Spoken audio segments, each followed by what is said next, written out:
Good morning everyone. आज है 30 दिसंबर 2020 और 30 दिसंबर से करंट अफेयर्स के जितने भी इंपॉर्टेंट क्वेश्चन बनेंगे उनको डिस्कस करेंगे डिटेल में इस वीडियो में। तो वीडियो को लास्ट तक ज़रूर देखें। तो करंट अफेयर के साथ साथ स्टैटिक जीके के इंपॉर्टेंट फैक्ट भी दिए जाएंगे मैप के थ्रू, और साइंस के भी इंपॉर्टेंट क्वेश्चन डिस्कस करेंगे। तो स्टार्ट करते हैं आज के करंट अफेयर। चलते हैं फर्स्ट क्वेश्चन पर। तो फर्स्ट क्वेश्चन है आज का, हाल ही में भारतीय मौसम विभाग यानी IMD, Indian meteorological department, Bharat का सबसे ऊंचा मौसम विज्ञान केंद्र कहाँ खुला है? तो ये ध्यान रखना है, ये कहाँ पे खुला है? लेह में। लद्दाख की कैपिटल है लेह। तो यहीं पे भारतीय मौसम विभाग ने भारत का सबसे ऊंचा मौसम विज्ञान केंद्र कहाँ पे खोला है? ये लेह में। तो ये आईएमडी यानी इंडियन मेट्रोलॉजिकल डिपार्टमेंट, तो ये समुद्र तल से लगभग 3500 मीटर ऊंचा है, ये समुद्र तल से। और डॉक्टर हर्षवर्धन सिंह ने इसका उद्घाटन किया है लेह में। तो जो ये आईएमडी होता है ये पृथ्वी विज्ञान मंत्रालय के अंतर्गत आता है, और वर्तमान में पृथ्वी विज्ञान मंत्री हैं डॉक्टर हर्षवर्धन सिंह। साथ ही में केंद्रीय स्वास्थ्य मंत्री भी है डॉक्टर हर्षवर्धन सिंह। अब ये आईएमडी ने खोला है भारतीय मौसम विभाग। तो इसके बारे में बताते हैं। फुल फॉर्म तो यही है, इंडियन मेट्रोलॉजिकल डिपार्टमेंट। इसकी स्थापना हुई थी 15 जनवरी 1875 को। इस बार अभी 145वां स्थापना दिवस मनाया था इसको 15 जनवरी के दिन। इसका हेड क्वार्टर है इसका नई दिल्ली में, और इसके डायरेक्टर जनरल यानी अध्यक्ष महानिदेशक है इसके मृत्युंजय महापात्रा। और इनसे इंपॉर्टेंट फैक्ट याद रखना है इनको, cyclone man of India. Cyclone को हिंदी में बोलते हैं चक्रवात। तो साइक्लोन मैन ऑफ इंडिया के नाम से जाना जाता है इनको, क्योंकि इन्होंने जितने भी जो चक्रवात की भविष्यवाणी की है वो सभी सच साबित हुई है। इसी वजह से इनको साइक्लोन मैन ऑफ इंडिया के नाम से भी जाना जाता है। उसके अलावा मेट्रो मैन ऑफ इंडिया के नाम से किसे जाना जाता है वो बता देते हैं। उनका नाम है श्रीधरन। इनको मेट्रो मैन ऑफ इंडिया। उसके अलावा टाइगर मैन ऑफ इंडिया ये जाना जाता है कैलाश सांकला, राजस्थान के जोधपुर निवासी हैं, तो इनको टाइगर मैन ऑफ इंडिया के नाम से जाना जाता है।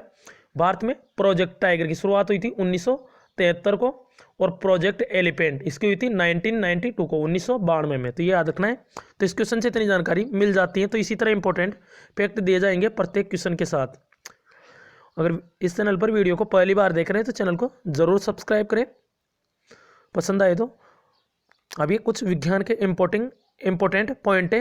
एपीकल्चर मधुमक्खी पालन का अध्ययन, डेंड्रोलॉजी वृक्ष व झाड़ियों का अध्ययन, पीसीकल्चर मत्स्य पालन का अध्ययन, इक्तियोलॉजी ये होता है मछलियों का अध्ययन, और पीसीकल्चर ये मछली पालन का होता है। विटीकल्चर ये कई बार पूछा गया है एग्जाम में, अंगूरों की खेती का अध्ययन, फ्लोरिकल्चर फूलों का अध्ययन, सेरिकल्चर ये भी एनटीपीसी एग्जाम में पूछा गया था 28 दिसंबर वाले में। रेशम कीट का अध्ययन, हॉर्टिकल्चर बागवानी का अध्ययन, सोरोलॉजी छिपकलियों का अध्ययन, पोमोलॉजी फलों का अध्ययन, माइकोलॉजी कवकों का अध्ययन, फाइकोलॉजी शैवालों का अध्ययन, और एक होता है ऑर्निथोलॉजी ये पक्षियों का अध्ययन है। तो इनको रिवाइज कर लिया है। नेक्स्ट क्वेश्चन है, हाल ही में मोइत्री योजना किस राज्य सरकार ने शुरू की है? तो ये की है ऑप्शन सी असम गवर्नमेंट ने। तो असम गवर्नमेंट ने ये योजना शुरू की है। तो ये योजना किससे रिलेटेड है? तो जो असम के जितने भी थाने हैं उनको स्मार्ट थाने बनाने के लिए ये योजना किए हैं।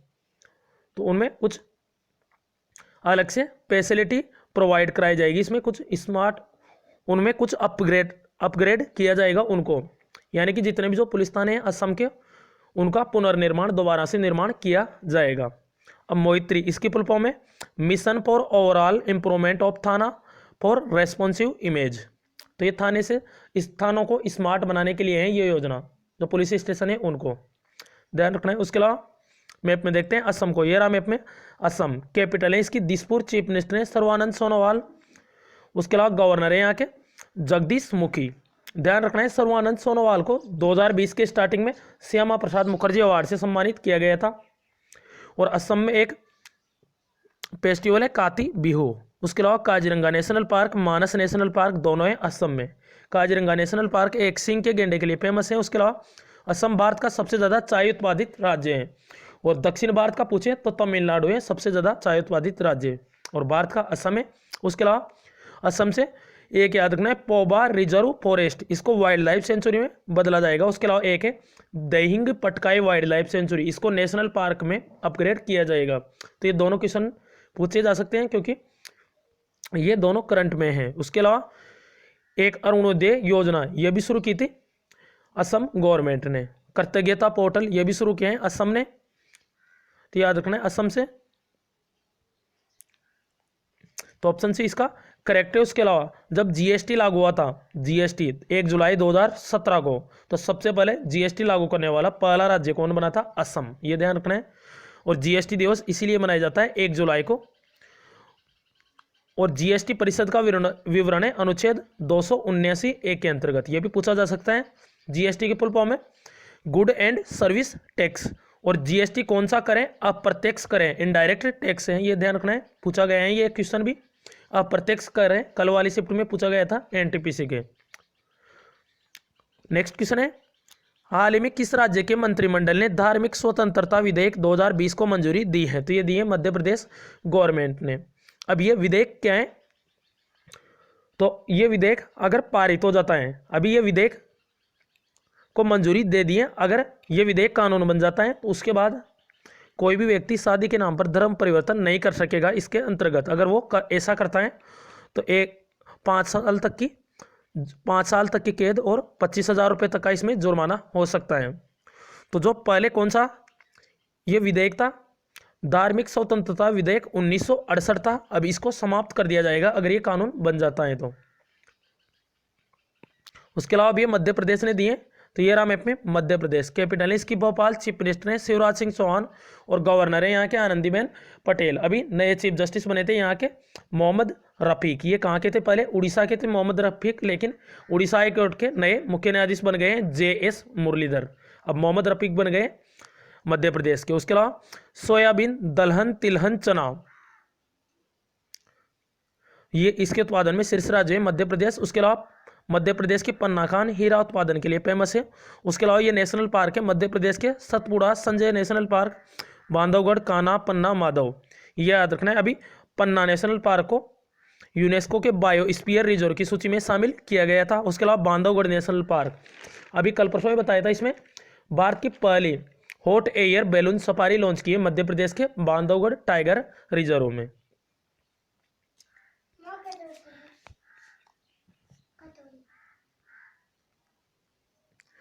उसके अलावा मध्य प्रदेश की कुछ योजनाएं जैसे जीवन शक्ति योजना, जीवन अमृत योजना, एक मास्क अनेक जिंदगी योजना, ये मध्य प्रदेश की कुछ योजनाएं।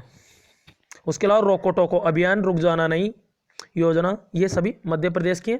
चलते हैं नेक्स्ट क्वेश्चन पर।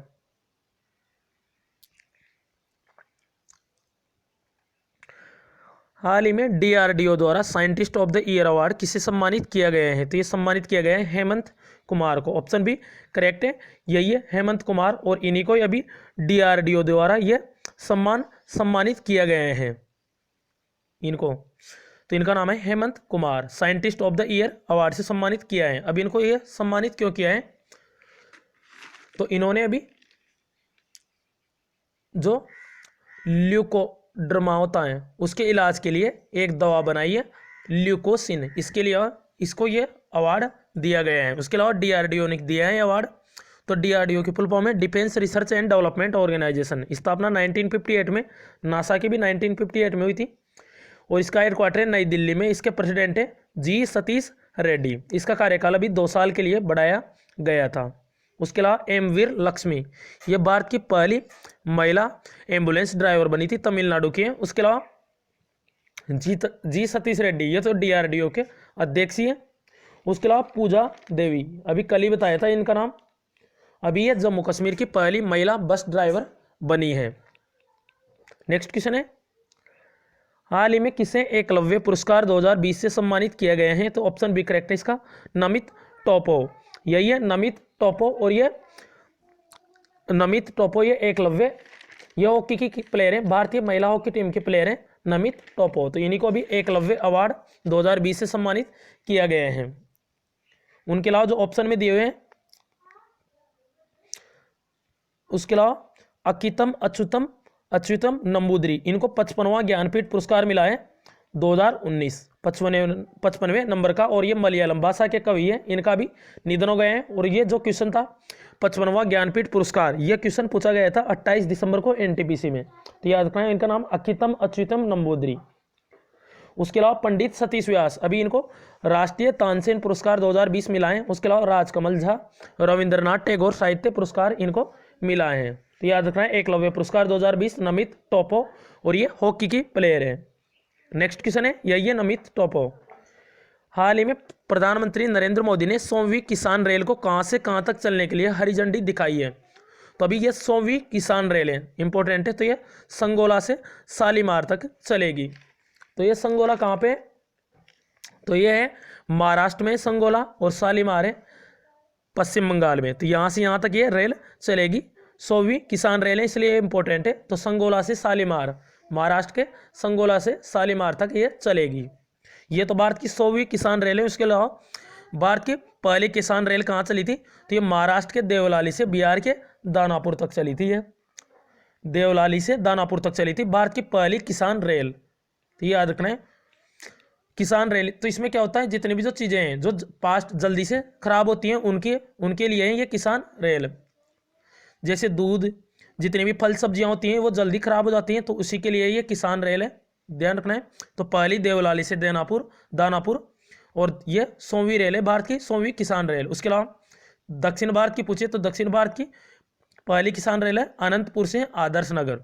अनंतपुर कहाँ पे, आंध्र प्रदेश में, आदर्श नगर है दिल्ली। तो याद रखना ऑप्शन बी करेक्ट है, संगोला से शालीमार। नेक्स्ट क्वेश्चन है, हाल ही में 2021 में global media and film city की मेजबानी कौन सा देश करेगा। तो ऑप्शन है इसका करेक्ट है भारत। तो 2021 में जो global media and film city होगी उसकी मेजबानी करेगा अपना देश भारत।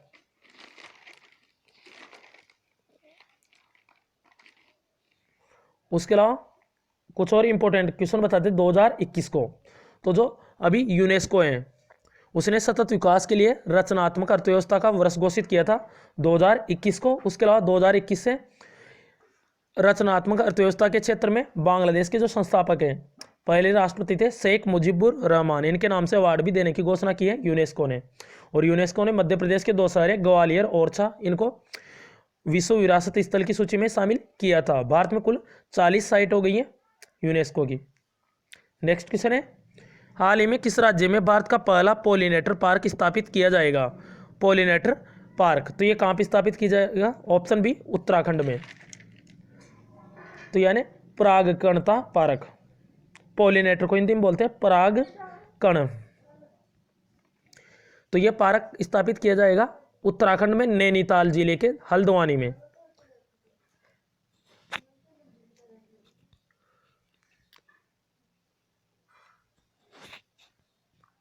तो हल्द्वानी ये नैनीताल डिस्ट्रिक्ट में पड़ती है। तो यहाँ पे भारत का पहला पॉलिनेटर पार्क स्थापित किया जाएगा। ऑप्शन बी इसका करेक्ट है, तो परागकणता पार्क। तो इसमें अलग अलग तरह की प्रजातियां होगी। उत्तराखंड की कैपिटल है देहरादून, और अभी ग्रीष्मकालीन इसकी कैपिटल बनी थी गैरसैंड। उसके अलावा त्रिवेंद्र सिंह रावत यहाँ के मुख्यमंत्री हैं और गवर्नर है बेबी रानी मौर्य। उसके अलावा Jim Corbett national park, Gangotri national park. उसके अलावा एक है राजाजी नेशनल पार्क। अभी इसमें जिम कार्बेट नेशनल पार्क से 5 टाइगर्स को स्थानांतरित किया था। उसके अलावा उत्तराखंड में नीति दर्रा, माना दर्रा, एक लिपू लेक दर्रा भी है उत्तराखंड में। एक हरेला पर्व है उत्तराखंड में, एक हरेली पर्व है छत्तीसगढ़ में। उसके अलावा 7 ताल, राकस ताल, खुरपा ताल, ये सभी झीलें हैं उत्तराखंड की। तो ये याद रखना है ऑप्शन बी इसका करेक्ट है। उसके अलावा होप पोर्टल लॉन्च किया था बेरोजगार युवाओं के लिए उत्तराखंड ने, helping out people everywhere.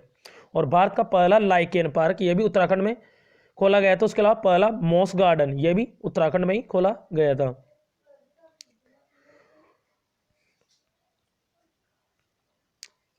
Next question है, हाल ही में कौन सा राज्य ईज ऑफ डूइंग बिजनेस सुधारों को पूरा करने वाला 6ठा राज्य बना है। तो ऑप्शन ए करेक्ट है राजस्थान। तो Rajasthan ease of doing business सुधारों को लागू करने वाला 6ठा राज्य बना है। पहला कौन सा था, पहला था आंध्र प्रदेश, और ये राजस्थान कौन सा बना है 6ठा। तो ध्यान रखना ईज ऑफ डूइंग बिजनेस 2019 में। इसमें कौन सा राज्य टॉप पे है? आंध्र प्रदेश। और वैसे बात करें तो भारत 63वें नंबर पे था ease of doing business index 2020 में, और न्यूजीलैंड था इसमें टॉप पर। राजस्थान को देखते हैं मैप में, तो ये रहा मैप में। राजस्थान कैपिटल है इसकी जयपुर, चीफ मिनिस्टर है अशोक गहलोत, गवर्नर है कलराज मिश्र। उसके अलावा यहाँ के चीफ जस्टिस है इंद्रजीत मोहंती। उसके अलावा यहाँ के इंपॉर्टेंट नेशनल पार्क है Mukundra hills national park, Keoladeo national park और रणथंभौर नेशनल पार्क। उसके अलावा रावतभाटा न्यूक्लियर पावर प्लांट, ये भारत का दूसरा सबसे पुराना न्यूक्लियर पावर प्लांट है। पहला है महाराष्ट्र में तारापुर न्यूक्लियर पावर प्लांट। उसके अलावा राजसमंद झील, सांबर झील, नक्की झील, ये कहाँ पे है? राजस्थान में। और सरसों व बाजरा इसके उत्पादन में शीर्ष राज्य है भारत का। उसके अलावा अभी कानून बनाकर मास्क को अनिवार्य करने वाला पहला राज्य बना था राजस्थान। उसके अलावा मोक्ष कलश योजना 2020 राजस्थान ने शुरू की थी। उसके अलावा इंदिरा रसोई योजना, इसमें गरीबों को 8 रुपये में खाना दिया जाएगा, तो ये भी राजस्थान की योजना है। उसके अलावा अभी पटाखों की आतिशबाजी की बिक्री पर रोक लगाने वाला राज्य बना था राजस्थान। नेक्स्ट क्वेश्चन है और लास्ट क्वेश्चन है, हाल ही में किसने सूत्रा निवेदनाची सूत्रा एक अनुभव नामक पुस्तक लिखी है? तो ये लिखी है डॉक्टर रूपाचारी ने। तो डॉक्टर रूपाचारी, तो इसी की पुस्तक थी और इसको लॉन्च किया था आयुष मंत्री श्रीपद येसो नायक ने। तो नाम याद रखना इसके लेखक का, डॉक्टर रूपाचारी। उसके अलावा मीना अय्यर, आई एम नो मिसा, जो सोनू सूद की जो ऑटोबायोग्राफी है, इसको मीना अय्यर ने लिखा था। प्रेम प्रकाश रिपोर्टिंग इंडिया, ये किसकी है? प्रेम प्रकाश की। नीना रॉय, इसकी पुस्तक है अमेजिंग अयोध्या, तो ये नाम याद रखा है अमेजिंग अयोध्या, किसकी पुस्तक है? नीना रॉय की।